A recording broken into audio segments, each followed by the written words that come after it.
প্রিয় দর্শক, সাজ্জাদ কাদিরের প্রতি নিন শুভেচ্ছা নিন। এই মুহূর্তে আপনাদের সামনে কথা বলতে এসেছি পরাজয় বর্জন জামাতি কৌশলে দিশেহারা বিএনপি, এই প্রসঙ্গটা নিয়ে আপনাদের সামনে কথা বলবো। গত পরশু ঢাকা বিশ্ববিদ্যালয় ছাত্র সংসদ নির্বাচন ডাকসুতে মহাপরাজয়ে পরাজিত হয়েছে বিএনপির ছাত্র সংগঠন ছাত্রদল। বিজয়ী হয়েছে, নিরঙ্কুশ বিজয়ী হয়েছে জামায়াতে ইসলামের ছাত্র সংগঠন ইসলামী ছাত্র শিবির। আজকে জাহাঙ্গীরনগর বিশ্ববিদ্যালয় ছাত্র সংসদ নির্বাচনের ভোট গ্রহণ অনুষ্ঠিত হয়েছে বিকেল 5টা পর্যন্ত। এই মুহূর্তে ভিডিওটি যে মুহূর্তে প্রচার হচ্ছে সেই মুহূর্তে নিশ্চয়ই গণনা হচ্ছে এবং জাহাঙ্গীরনগর বিশ্ববিদ্যালয়ের ফলাফল হয়তো বা ভিডিওটা যখন প্রচার হচ্ছে তখন ফলাফল ঘোষণাও হয়ে যেতে পারে, কারণ জাহাঙ্গীরনগর বিশ্ববিদ্যালয়ের ভোটার সংখ্যা মাত্র 12,000, ঢাকা বিশ্ববিদ্যালয়ের ভোটার সংখ্যা ছিল প্রায় 40,000। সেই জায়গায় ফলাফল যদি ইতিমধ্যে ঘোষিত হয়ে যায় এবং ইসলামী ছাত্র শিবির যদি নিরঙ্কুশভাবে বিজয়ী হয়, অবাক হবার কিছু থাকবে না। কারণ ছাত্রদল ইতিমধ্যে ভোট গ্রহণ 5টায় শেষ হবার কয়েক মিনিট আগে ভোট বর্জন করেছে, পরাজয় জেনে ভোট বর্জন করেছে। পরাজয় বর্জন এবং সামনে শিবিরের কাছে ছাত্রদলের নিরঙ্কুশ পরাজয় প্রত্যেকটি ছাত্র সংসদ নির্বাচনে হবে যে এটি বলার অপেক্ষা রাখে না। ঢাকা বিশ্ববিদ্যালয় যেহেতু তারা দখল করেছে, জাহাঙ্গীরনগর বিশ্ববিদ্যালয় দখল করবে, রাজশাহী তো শিবিরের ঘাঁটি, চট্টগ্রাম তো শিবিরের ঘাঁটি এবং অন্যান্য যেসব বিশ্ববিদ্যালয় আছে সেগুলো সবগুলো দখল করবে। ছাত্রদল চেয়ে চেয়ে দেখবে, বিএনপি চেয়ে চেয়ে দেখবে। বিএনপির রাজনীতি, এই রাজনীতি একদম অচল। ভিন্ন ধারার রাজনীতি নিয়ে না আসতে পারলে রাজনীতি যে অচল, বিএনপির রাজনীতি এই মুহূর্তে সেটি হাড়ে হাড়ে প্রমাণ করে দিচ্ছে। আওয়ামী লীগ, আপনারা গ্যালারিতে বসে খেলা দেখুন। আমি বেশ বহু আগে থেকে বলছি, আপনাদের এখনো রাজনীতির মাঠ দখল বা মাঠে নামার এখনো সময় হয়নি।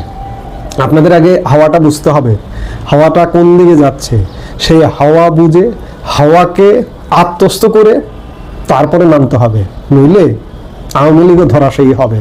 বাংলাদেশের রাষ্ট্র ক্ষমতা হয়তো ভবিষ্যতে, আমি আজকের আরেকটি ভিডিওতে বলেছি যে পাকপন্থী আর ভারতপন্থী এভাবে যদি চলতে থাকে, আপনারা যদি কৌশল নির্ধারণ কেউ করতে না পারেন, বিএনপি ইতিমধ্যে ধরাশায়ী। আওয়ামী লীগও যদি কৌশল নির্ধারণ করতে ফেল করে, তাহলে পাকপন্থীদের হাতে বাংলাদেশের ক্ষমতা থাকবে, যাবে।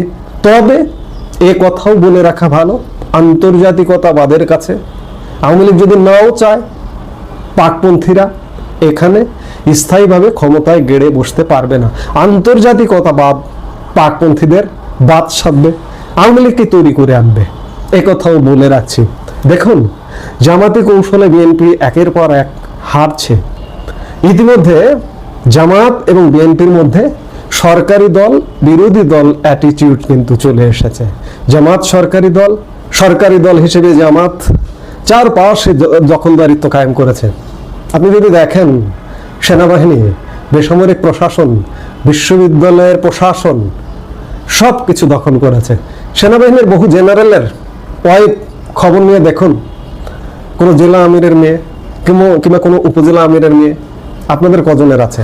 কিংবা 2024-এর 5 আগস্ট সময়কালে বিকেলবেলার যে মিটিং সময় সেনাপ্রধান কার নাম সবার আগে বললেন, যে কার সাথে বৈঠক করেছেন? জামাত আমির শফিকুর রহমান। সেনাপ্রধান তো বললেন না যে মির্জা ফখরুল ইসলাম আলমগীর। কেন বললেন না?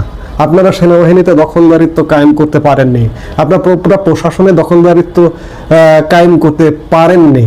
আপনারা ব্যস্ত আছেন 2024-এর 5 আগস্ট পর থেকে হামলা, মামলা, জমি দখল, জায়গা দখল, হাট দখল, মাঠ দখল, টেম্পো স্ট্যান্ড দখল, এগুলো নিয়ে। কিন্তু যে জায়গাগুলো দখল করে রাষ্ট্র পরিচালনা করা যায় সেগুলো ইতিমধ্যে জামাত দখল করেছে। বিচার বিভাগ, পুলিশ বিভাগ কোথায় নেই তারা? আপনারা কোথায়? আপনারা কোথাও নেই। বলে নেওয়া ভালো যে আওয়ামী লীগের ভালো কাজ, খারাপ কাজ, মন্দ কাজ মিলিয়ে 16 বছরের কিছু দুঃশাসন ছিল। আপনারা আওয়ামী লীগের ভালো কাজকে ধরেননি, দুঃশাসনটাকে ধরেছেন। সেই দুঃশাসনটাকে ধরার ফলে আপনাদেরকে মানুষ আর পছন্দ করছে না। বাংলাদেশের মানুষ কট্টরপন্থীকেই হয়তো বেছে নিচ্ছে। আমি শুরুতেই বললাম, আগামীতে যতগুলো ছাত্র সংসদ নির্বাচন আসছে সবগুলো শিবির নিরঙ্কুশ সংখ্যাগরিষ্ঠতা পাবে, আপনারা চেয়ে চেয়ে দেখবেন। এবং ছাত্র সংসদ সহ, বিশ্ববিদ্যালয় সহ, প্রশাসন সহ, সেনাবাহিনী সহ সবকিছু দখলদারিত্ব কায়েম হবার ফলে যেটি হবে, নির্বাচন দীর্ঘ হতে পারে, বিলম্ব হতে পারে। শুধু তাই নয়, এ কথাও বলে রাখা ভালো যে জামাত নির্বাচন যদি বিলম্ব নাও করে, জামাতের 300 আসনে প্রার্থী রেডি আছে এবং যোগ্য প্রার্থী। জামাতের প্রার্থী কিন্তু হঠাৎ করে উড়ে এসে জুড়ে এসে বসা চায় না। আজকে বিএনপিতে 1 বস্তা টাকা নিয়ে যান, আপনি প্রার্থী হয়ে যেতে পারবেন। কিংবা আওয়ামী লীগের কথাও যদি বলি, আওয়ামী লীগে 1 বস্তা টাকা নিয়ে যান, আপনি প্রার্থী হয়ে যেতে পারবেন। কিন্তু জামাতে প্রার্থী হওয়া যায় না। সেই জায়গা থেকে জামাত প্রার্থী নির্বাচনে এগিয়ে গেছে থেকে যদি এইভাবে আওয়ামী লীগ বিহীন একটা নির্বাচন হয়, গোহারা হারবেন বিএনপি। বিএনপির অবস্থাটা এমন হয়েছে যে গতকালকের ডাকসু নির্বাচনটাকে আমি একটা পৌরসভা নির্বাচনের ভোটার সংখ্যা হিসেবে তুলনা করেছি আজকেই একটি ভিডিওতে। যদি দেখেন যে একটা পৌরসভার মেয়র তো দূরের কথা, একটা কাউন্সিলরও পদ পায়নি বিএনপি। বিএনপির অবস্থাটা এই রকম। কাজে আগামী নির্বাচন আওয়ামী লীগ ছাড়া নির্বাচন হবে না। এটি আওয়ামী লীগকে গ্যালারিতে বসে খেলাটা দেখতে বলছি, খেলা দেখুন এবং কর্মপরিকল্পনা সাজান। আওয়ামী লীগ সহই নির্বাচন হবে। কিন্তু ধরুন যদি কোনো কারণে আওয়ামী লীগ ছাড়া নির্বাচনটা হচ্ছে, বিএনপি জামাতের কাছে ভয়াবহ ধরাশয়ী হবে, এই সিগন্যালটা চারিদিকে ফুটে উঠেছে। কাজেই আজকে জামাতের কৌশলে বিএনপি দিশেহারা। এই দিশেহারা থেকে বাঁচতে হলে বিএনপির কর্মপরিকল্পনা কৌশল নির্ধারণ করতে হবে। তবে বিএনপির যে অবস্থা, মনে হয় না বিএনপি কর্মপরিকল্পনা নিয়ে, সুষ্ঠু স্বাভাবিক কর্মপরিকল্পনা নিয়ে এগুতে পারবে বা আসতে পারবে। কারণ বিএনপির গড়ে ওঠাই এরকম, বিএনপির নেতৃত্বই এইরকম। হঠাৎ করে যে কেউ এসে নেতা হয়ে যেতে পারে। জামাতের বলুন, শিবিরের বলুন।